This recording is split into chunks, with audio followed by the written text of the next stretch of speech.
Press y lo primero que os quiero preguntar directamente a grano, ¿cómo ha cambiado Rapa de la temporada 1 a la temporada 2? Porque creo que sobre todo, bueno, tanto el entorno, ¿no?, como a nivel de personajes, creo que hay bastantes cambios. Entonces, ¿cómo lo afrontáis desde el punto de vista creativo, este tipo de...? Una de las cosas era lo de precisamente ver en qué podía cambiar, sobre todo Tomás y Maite y la relación entre Tomás y Maite, ¿no? Y cómo iba evolucionando, cómo va pasando la vida, ¿no?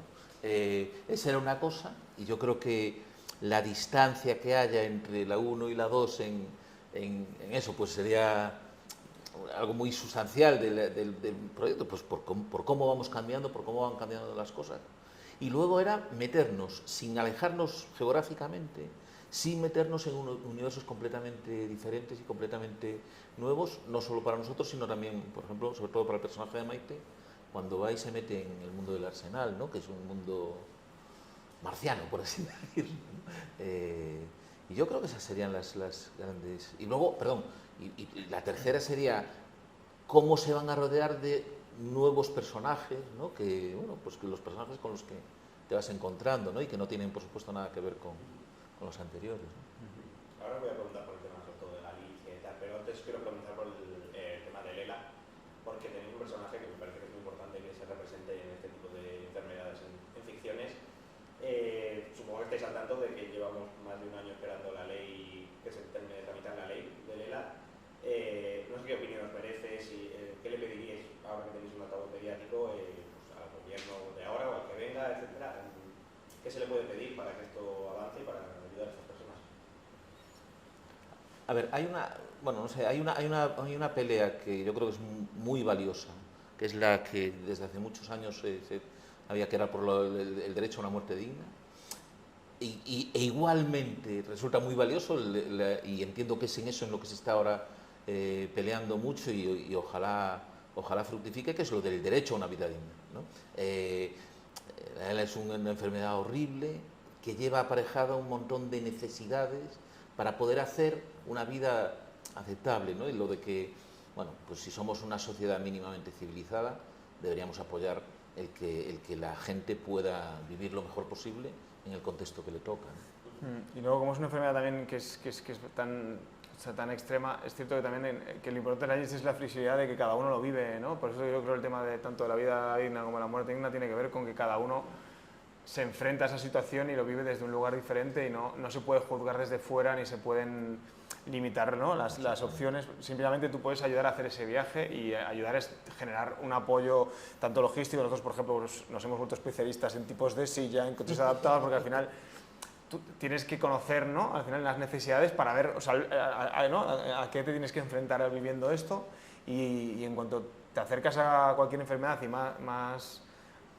esta, y consigues visualizar a 15, 20 enfermos, ves que cada uno la vive de una manera diferente. Entonces, claro, tú lo único que puedes hacer es ser honesto para representarlo de una manera que sea coherente con el personaje que tienes, ¿no? Es pensar esta persona cómo era antes de la enfermedad y cómo la va a vivir ahora y cómo se va a enfrentar a ella, que en ningún caso puede representar a todo el mundo. O sea, que es más un tema por lo menos de... A nosotros nos hace pensar mucho y intentamos que lo que hacemos también genere eso, ¿no? Por lo menos esas preguntas que... Sí, sí. Es habitual, supongo que os habéis documentado mucho y tal, ya me han estado contando que habéis tenido neurólogos, especialistas y demás. ¿Es habitual esta falta de esperanza que tiene por ese lugar, ¿no?, que necesita todo el rato evadirse, estar constantemente buscando historias, casi como queriendo olvidarse por completo de su vida y no otra cosa? Yo creo que Tomás no es normal. Claro, sí. Es decir, vamos a ver, es lo que decía antes Fran, o sea, gente enferma de ELA, pues los habrá altos, bajos, gordos, delgados, simpáticos, antipáticos, avaros, o sea, uno es muchas cosas aparte de la enfermedad que tenga, ¿no? Y no creo que... Pero sí que recuerdo el primer neurólogo con el que hablamos, cuando decíamos, le hincamos el diente este y tal, él decía algo que decía, esto no es nada científico, pero yo lo que observo es que la gente que llega y a la que le diagnosticas ELA, todos tienen en común ser muy buenas personas. Claro, Tomás, yo no sé si responde exactamente a ese tal buena persona. No es una gran persona, tiene virtudes, pero no es una gran persona. Con lo cual se saldría del... Sí, pero sí que nosotros, o sea, además de hacer el viaje con Tomás, en esta temporada lo que sí que queríamos hacer era reflexionar también sobre las personas que tienes al lado, ¿no? Que es un poco que en el caso de Maite, que llega a esta situación porque conoce a este desgraciado que se le cruza en la temporada 1 y luego ya no pueden, se enganchan uno con el otro. Sí que queríamos decir, bueno, pues la reflexión que es, ¿no? El peso que tiene, la responsabilidad que es estar al lado de alguien que tiene una enfermedad y que esto tienes que abrazarlo con un grado de conciencia y un compromiso muy, muy grande, ¿no? Que en el caso de Maite, de alguna manera, esta temporada va de cómo ella toma conciencia de lo difícil que es lo que tienen por delante, ¿no? Que sería como horrible para nosotros que fuese un elemento narrativo la enfermedad. Nosotros nunca la hemos pensado de esa manera, o sea, de hecho nosotros mismos nos da mucho pudor y nos dio mucho miedo tomar esta decisión de ir por ahí, y lo hicimos sabiendo que por el camino nos íbamos a enfrentar con muchos dilemas de cómo la retratábamos y diciendo, bueno, vamos a hacer este viaje desde la honestidad y en esta temporada tocaba poner un poco el foco en Maite, ¿no? Porque Tomás es un personaje que le ha dedicado mucho tiempo, es una persona muy cerebral, ha pensado mucho en cómo lo va a hacer, pero Maite no. Y Maite de repente dice, hostia, ¿dónde me he metido? ¿No? Ahora que, ¿no? tengo que comprometerme de verdad con esto, ¿no? Me parece que esta casi está más comprometida que él en el sentido de que sí, absolutamente. la terapia, ya absolutamente. Sí. Eso también nos decían, eso es bastante común, que eso ocurre. Que haya más negación por parte del enfermo que de quien asume la responsabilidad del cuidado, ¿no? Sí. Pues nada, ahora os quiero preguntar, tema de tercera temporada, no sé hasta cuándo se puede estirar la serie, pero ¿hay luz verde? ¿Cómo está el tema? ¿Se puede avanzar? Ahí estamos trabajando, a nosotros nos apetecía todo, seguir con ellos, ¿no? Y seguir acompañando el viaje de los dos personajes, y ahora estamos trabajando en... Sí, hay un momento, yo creo que en el momento de la segunda temporada donde claramente sentimos que la serie tenía una tercera temporada y última, y que necesitábamos cerrar todo el viaje de los personajes, y ya la tenemos bastante avanzada. Maravilla. Pues nada, ahora vamos a hablar de Galicia. ¿Qué le aporta un género como este que está tan manido, ¿no? Que además en España se hace un montón? ¿Qué hace Galicia porque es un entorno tan único, tan propenso a este tipo de ficciones? No lo sé, a ver, yo tengo la impresión de que nos situáramos donde nos situáramos, estaríamos en un universo bueno para una trama criminal, digo, en Madrid, estamos aquí en el centro y podría ser de una manera, estamos en una zona de urbanizaciones pijas y estaríamos en un buen entorno. Todos los entornos son buenos. Sí, cualquier entorno que lo estéis mirando durante mucho rato, claro, es interesante para una historia. Con todos los que he hablado, están todos enamorados de Galicia, evidentemente. Sí, nosotros, es muy gracioso. En este caso casi es por pura vagancia, porque así no teníamos que documentarnos cómo ir ahí, como Hierro, que no conocíamos. Como los dos somos gallegos, era la lógica de contar algo que conocíamos muy bien y que yo, bueno, tú ya habías escrito muchas más cosas en Galicia, pero yo nunca había tenido la oportunidad de como representar algo que conocía de cerca. Sí, sí. Conste que en la segunda temporada nos metimos en algo que no teníamos ni la más remota idea, ni Juan ni yo, que era lo de el arsenal, la armada y tal, y era lo de entrar a un mundo del que no sabías absolutamente nada, ¿no? Y eso es parte de lo... Eso también tiene mucha gracia. Pero ni nosotros ni la gente de Ferrol, o sea, es algo como bastante... Sí. No, pero también lo preguntaba porque eso, Galicia, la cantidad de veces que se vuelve viral algún titular en redes sociales y tal, que son de los más rocambolescos sobre algo que ha pasado en Galicia, o sea, pero eso, que como que...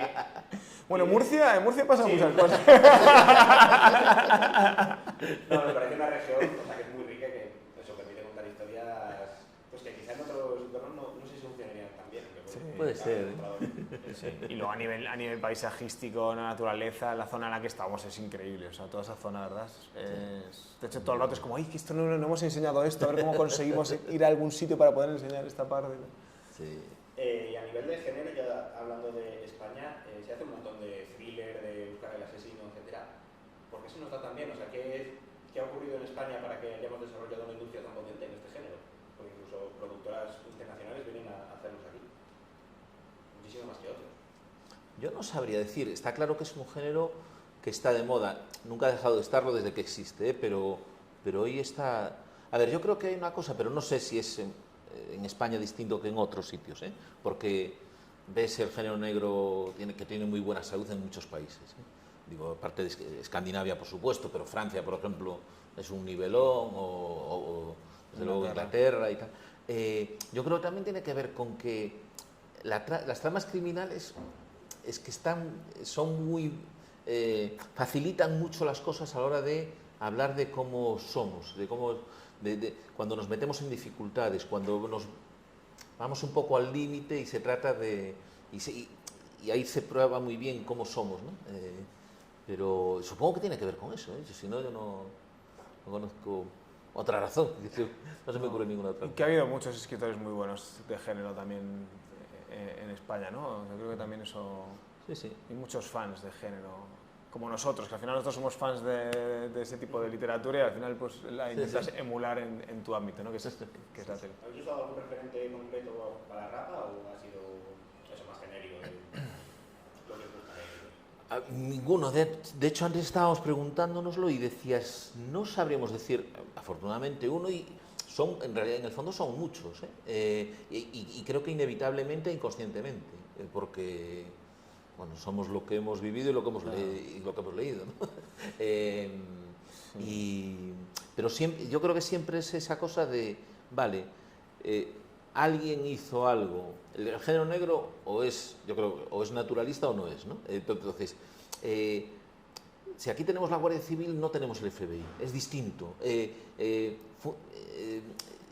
Si estamos en Galicia, no estamos en Murcia, es distinto. El meternos en un terreno e intentar no salirnos de él y que ese terreno te suministre, ¿no? Cosas, yo creo que es lo que... ¿no? Yo creo que de eso va, ¿no? Sí, en este caso nace mucho de los personajes para nosotros. De hecho,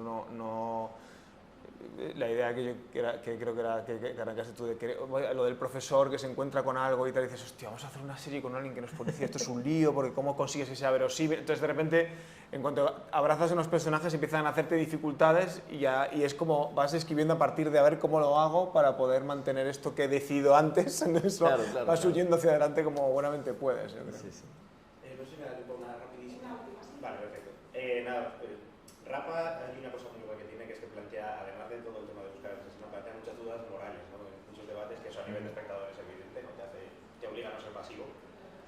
Como creadores, ¿cuánto, o sea, sin hacer spoilers sobre el final de temporada, genera mucho debate vamos a acabar esto de esta manera o de esta otra, sobre todo en la trama de Tomás? Dices, entre nosotros... Sí, no. No, o sea, yo creo que lo tenemos muy claro. Nunca tenemos nada claro. No hay debate, pero no hay debate en el sentido de... Lo que pasa es que es verdad que sí que hablas mucho sobre lo que quieres contar y poco a poco de repente se va decantando que solo hay una opción. O sea, quiere decir que claro. O sea, hay debate previo, no hay un debate sobre cómo quieres acabar, sino es... Y generalmente es no acabar desde un sitio cerrado, sino generalmente nosotros lo que intentamos es hacer una reflexión sobre algo que nos interesa, que no somos tampoco tan listos como para tener las respuestas y decirle a la gente, quiero que hacerle pasar al espectador el proceso por el que hemos pasado nosotros, ¿sabes? Claro.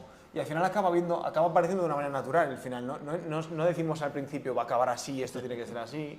De hecho, esta temporada, creo que hasta el último momento estuvimos ahí con... Sí, porque... Claro, iba yo a decir, no vamos a tener ningún después, pero dices, muchas veces dices, en el fondo importa poco cómo acabe.